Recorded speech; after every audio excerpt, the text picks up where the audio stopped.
So I am super excited about today's video. We're going to be talking about honey locust pods, getting the seeds out of these pods.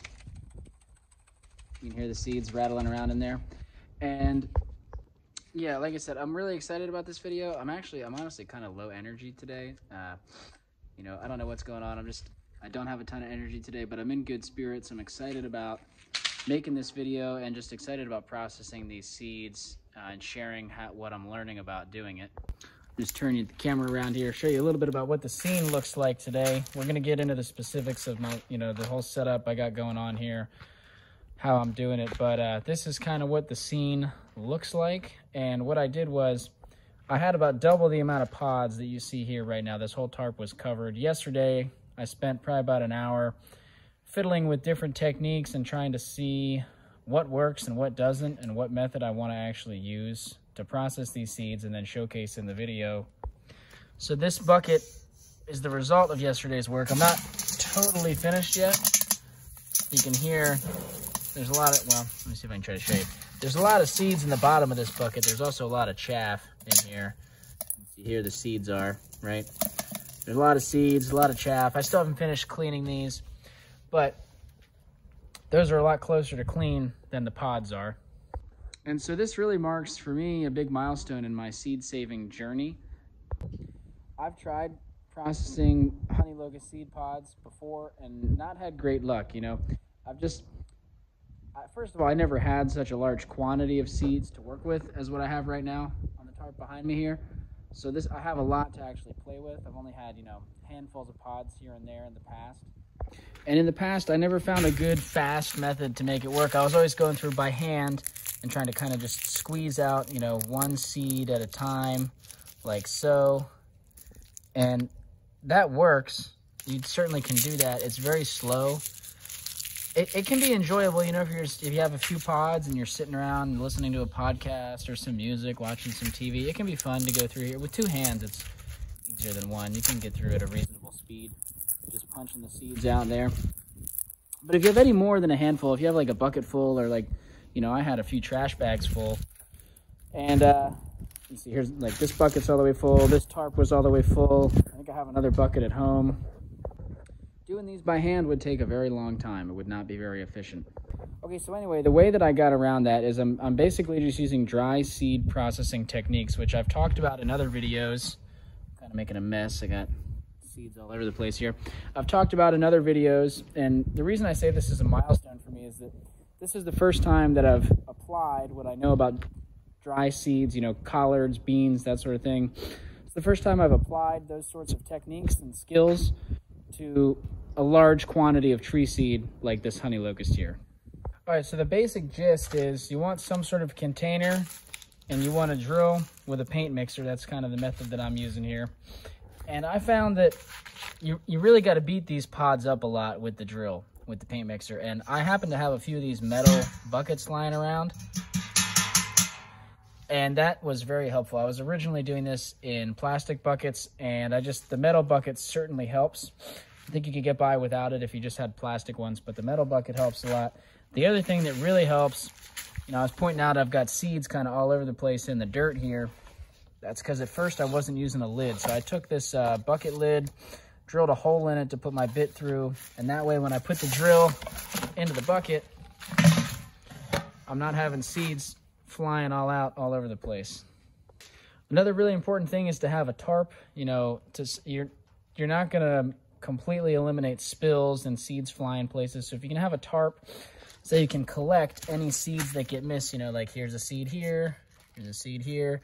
At the end, I can kind of, bundle this tarp up and dump all the seeds that fell into a container and catch most of them. I'm still gonna have to walk around and try to get some of the stragglers. But yeah, basically what we're gonna do is we're gonna throw some pods into the bucket, beat them up with the drill really good. That'll make the material all look like this. We can then take this stuff and pour it over a screen like so.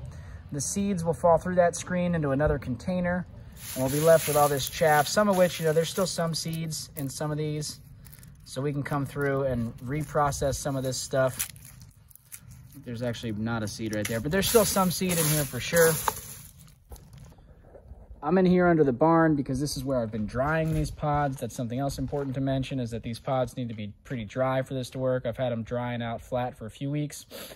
It would definitely be beneficial to be doing this seed saving somewhere where I want locust trees to grow, because inevitably seeds are going to get spilled, and if they're spilled in here, they won't grow.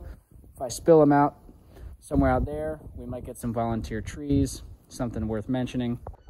I'm going to try to prop the camera up to show me doing this next part with the drill. We'll see how that works because I forgot the tripod. Also, I hope y'all are bearing with me. At this point, you've probably noticed the audio is not great. It is pretty windy out today. I thought about doing this video yesterday while I was figuring out how I wanted to process these seeds, but it would have been good because there wasn't wind. But for the last step in the process, the last cleaning step, we actually are going to want this wind.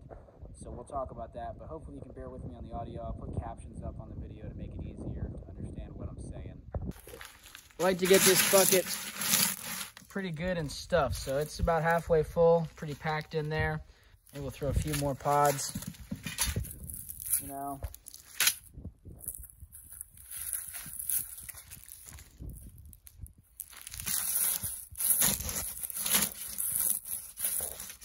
Just like that. All right, so the remaining steps in this process are pretty noisy, so I'll do a voiceover for the remainder of the video. You can see me using the drill here. I was trying to do it one-handed. I kind of left the tripod at home. You definitely want two hands for this. I am using a corded power drill, but I think you could get by with a battery-powered cordless option. Any drill really should do the job. But so I found a way to prop up the phone here. As you can see, I'm kind of changing the angle of the drill a lot. I'm going up and down. You got to kind of, you know, you want to get this bit into all corners of the bucket and really just be mixing it around a lot. You can see sometimes the lid pops off. I didn't record the entire time I was drilling. I mean, I was really beating this stuff with the drill for at least a minute, probably several minutes for each batch until stuff is really good and broken up. You can see there's still some whole pods in there, so I am going to hit this again. I didn't record it, but I did hit this batch for another 30 seconds to like a minute and a half with the drill. You want to get them good and ground up. You may be able to fabricate a slightly more efficient drill bit for this process, but that's something we can explore in future years. So next, dumping all this stuff into the screen. That's pretty straightforward, just looks like this. I'm using a 1/2-inch hardware cloth and just kind of massaging all the bits through. And so all the seeds are falling through into that bin below, and you know, all the bigger stuff is getting caught. Now this bigger material, I'm saving it in a separate bin because there's still some seeds in those pods. This is what falls through, right? This is what it starts to look like, some seeds, some chaff.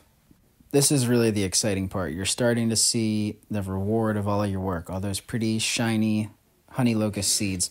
You can see in the bucket, most of the seeds and the dust fall to the bottom. So kind of as I'm emptying this bucket through the screen, the last dump typically has the most seed. But anyway, I am saving, as I said, all of this chaff and the larger material. We'll process that a second time with the drill at the end to try to recover any seeds from that, and I'll show you guys how many seeds I got from reprocessing the last of it. But until then, I still got more pods to go through, so I'm loading up for another round in the drill.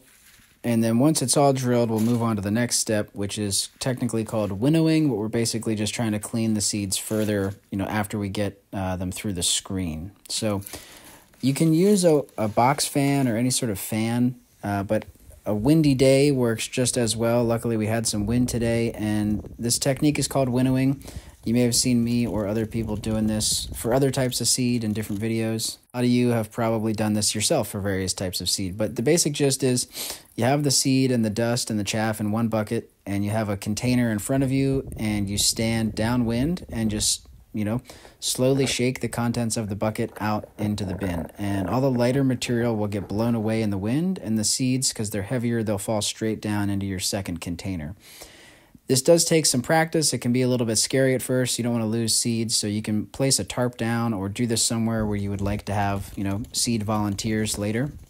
And to get the seed really clean, you're going to have to do this process multiple times, dumping out the green bucket into the blue bin, and then dumping the blue bucket back into the green bucket, and back and forth and back and forth. Just continue going. It is helpful to have the blue bucket be the larger piece that's on the ground, and the smaller container is the one that you're shaking up in the air. Also, fun fact here, for those of you that saw the video about that big cedar tree that came down, and you remember I forgot my tripod, I actually have my phone wedged into a crack in that cedar tree right now. It's kind of the perfect way to get this angle without a tripod, which I thought was funny. But anyway, it was also just a really beautiful day for doing this. So now I'm pretty much done, and you can see I'm covered in dust, kind of shaking the dust off. Might be wise to wear a mask for this sort of activity, but definitely do it out in the open air. You don't want to be breathing in too much of this dust. And that's pretty much the end of the process. You can see I'm examining the seeds. There's still a little bit of chaff. I don't need them 100% clean for my purposes. If you really wanted them cleaner, you could keep doing this process over and over again, but this is good enough for me. And I was kind of just really excited to be holding the seeds and listening to them fall and hit the ground there. So that's pretty much the whole process. That's how I went about it the other day. And like I said, this is the first time I've used this method of seed saving for a large amount of tree seed. And in smaller batches, I've done like redbud and black locust, but I had a ton of pods, and it was just super fun and honestly pretty easy to get this to work for the honey locust here. So I'm really excited and motivated by this. I might just shut up for a second and give you guys some seed ASMR.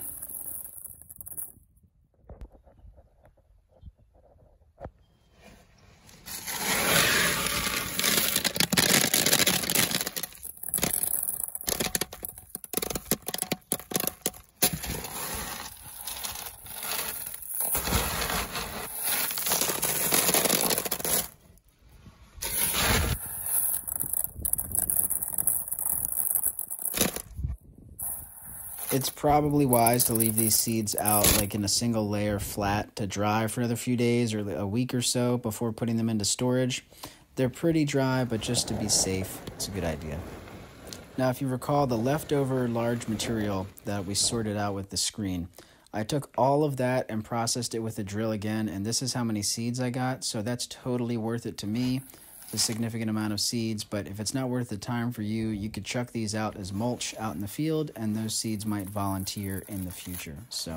And then a final note here is that honey locust seed is kind of unlike other tree seed in that they will last for a long amount of time in dry storage. Most tree seed need to be planted within 1 or 2 seasons, and oftentimes they need to be kept moist.